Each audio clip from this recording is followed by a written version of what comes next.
Good evening, class. I want to talk to you a little bit about process addictions and just give you kind of an overview of the process addictions. I really like this definition by Goodman about what addiction is. It says a behavior that can function both to produce pleasure and to reduce painful effects.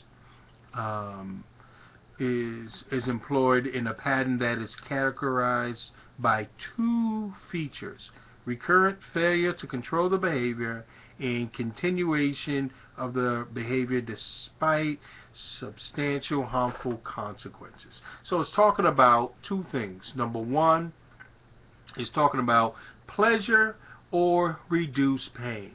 And I think that's what really puts us into a different definition of what addictions is, and this is why we can bring process addictions in. Because process addictions, generally speaking, are more about this increasing the pleasure and the reducing the pain, but in a different way. So this is a broader definition that allows for process addictions to come in. The process addictions are, in a nutshell, gambling, sex, compulsive spending, work, exercise, internet, cyber addictions, any kind of gaming, all that stuff. The problem with these addictions is that they are debated, meaning that people don't believe they're real. Now, the good news is we have a gambling addiction in. It is in the DSM-5. That's very important because it allows us to get the ball rolling to get the other things in. The reason why the gambling addiction is in is because there's a lot of research on gambling addictions, because there's a lot of brain neuroscience about gambling addictions. So it's in. So the formula is that we have to duplicate that in sex addictions and every other area so we can get those in. So let me talk about the criteria, because the process addictions are similar to the chemical addictions in terms of the criteria. The criteria are preoccupation with the substance or activity, withdrawal signs after not engaging with the activity, and this can be anything. It can be gambling. You try to keep somebody from gambling, and they'll go crazy, just like they would with drugs and alcohol. Increased tolerance. Now, tolerance is a little bit different when we talk about process addictions. Tolerance can be anything like, I used to watch porn 10, 15 hours a week. Now I'm watching it 4 hours a day. That's tolerance, guys. So it doesn't have to be chemical induced. Okay. The fourth criteria is about continued use of substance or activity despite negative consequences. Now, that in the past have meant police, illegal. The process addictions are totally different in that, generally speaking, they're not illegal. So you don't get put in jail for gambling addiction for the most part. But it ruins your lives. There are consequences. It ruins your lives. It ruins your credit. It ruins your relationships. It ruins your marriage. It ruins your work. It ruins all kinds of things. So you see how the definitions are bigger and different now. So let's get on to one of the process addictions and sexual addictions. Sexual addictions gets a lot of time, a lot of play. Everybody wants it in. It's not in. We're disappointed that it was not in. You can still kind of get to hypersexuality in the DSM-5. You can get to compulsivity. You can get to impulsivity to be able to bill for it. But it should be like any other disorder. It should be in the DSM as sexual addiction. It's not happening now. Maybe it will in a couple of years when the DSM-5 TR comes out. But there are different kinds of sex addictions. There's fantasy sex, seductive role sex. There are anonymous sex, paying for sex, trading sex, voyeurism sex, exhibitionist sex, intrusive sex. Now, you talk about some inappropriate sexual advances or gestures. You're kind of getting into this offender area. Getting kind of scary here. Pain exchange sex, Object sex and sex with children. Again, now you're in a different world when you get over there. There's a gray line that you're right on now. Sex addictions, like all addictions, are coping strategies. But some of the symptoms in terms of sex addictions are disassociation, flashbacks, confusion, displaced anxiety, shame, dependency avoidance, perfectionism. These are some of the symptoms, and you guys need to know these symptoms. Because the problem with sex addictions, guys, is we all think of them as men. But 40 to 50% of the sex addicts are not men, they are women. So we have to change our orientation of who is a sex addict. Okay? So you got to do that.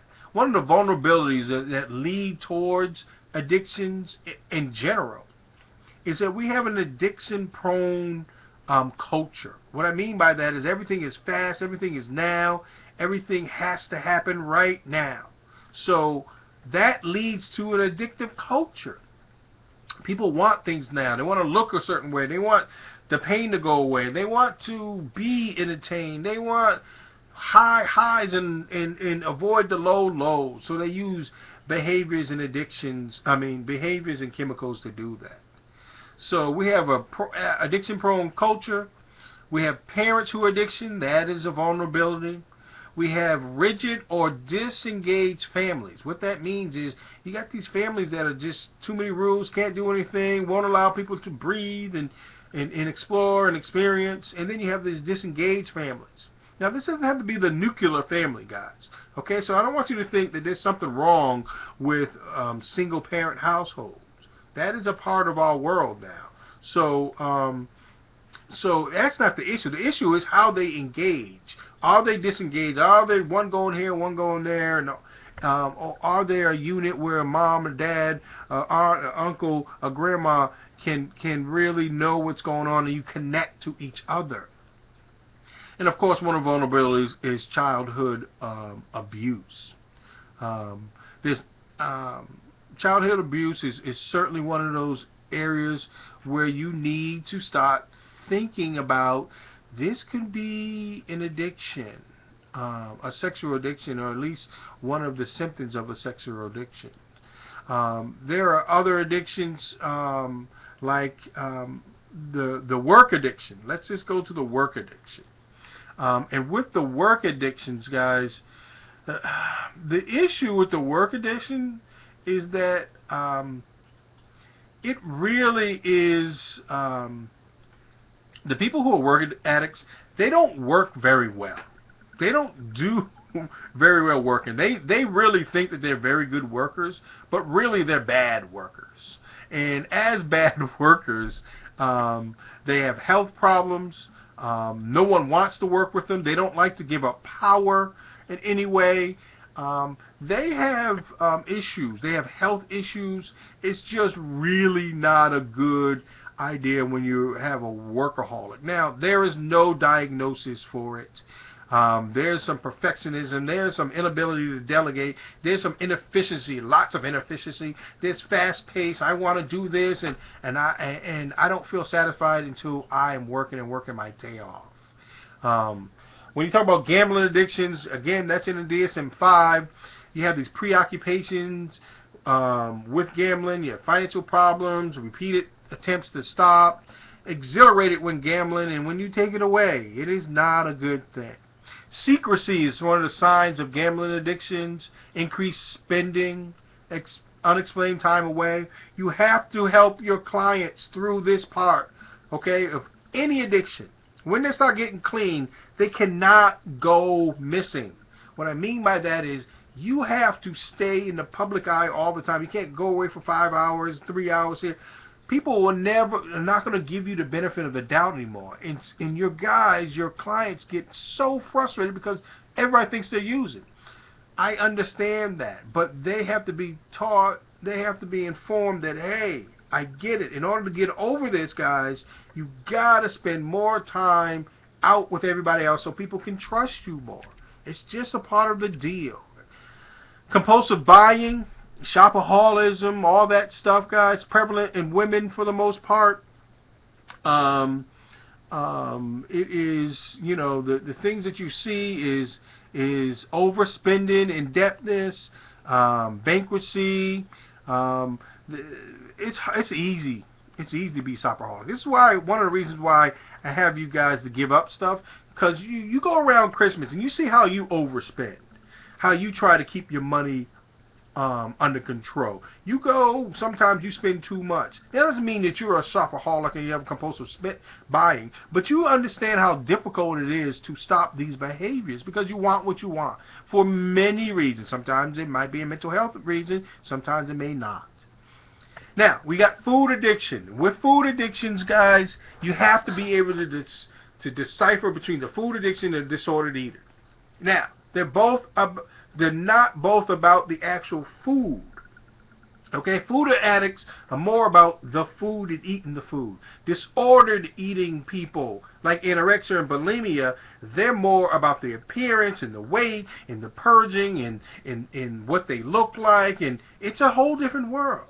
Now, are they related? Yeah, of course they're related in some level, but you have to be able to know the difference between the two. Same with sex addictions and infidelity. One is about sex. The other one is about relationships and being unhappy in the relationship. And then you go out and have sex. That doesn't mean you have a sex addiction. Could it lead to it? Of course it can. Now, anorexia, I have to talk a little fast because I only got 15 minutes on this YouTube, but anorexia, you'll see compulsive self-starvation. That's not the same as a food addiction, guys. You got to know the difference. Only 0.5% of women, but it's increasing. And these numbers are, how do you know these numbers? You try, you make a forecast of the best estimate. Bulimia, same type of eating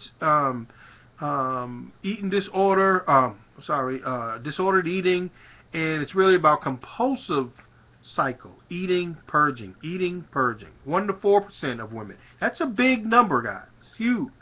That's a huge number. I want you guys to look at all these at the end of the